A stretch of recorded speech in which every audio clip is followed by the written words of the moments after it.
नेत्यांवर विश्वास ठेवून अनेक नेते भाजपचा झेंडा हाती घेत आहेत. मात्र कौरवी डाव काही राजकारणी पसरवत आहेत अशी टीका सुधीर मुनगंटीवारांनी केली आहे.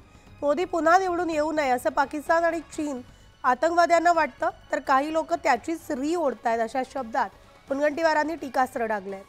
संजय राऊत हे 21व्या शतकातले महान नेते आहेत.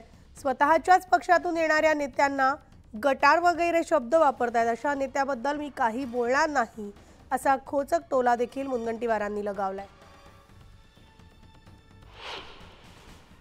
ज्या पद्धतीनं कौरवी डाव काही राजकीय पक्ष टाकण्याचा प्रयत्न करतात, ज्या पद्धतीने अफवा पसरवण्याचा प्रयत्न करतात, काही लोक जनतेमध्ये असा भ्रम निर्माण करतात की मोदीजी आएंगे तो चुनाव नहीं होंगे, हे त्यांनी 19 मध्ये हेच वाक्य वापरलं. आणि आंतरराष्ट्रीय स्तरावर जे चीनला वाटतं की माननीय मोदीजी येऊ नये, जे पाकिस्तानला वाटतं, जे आतंकवाद्यांना वाटतं, त्याची री अप्रत्यक्ष ओढणारे काही लोक आहेत.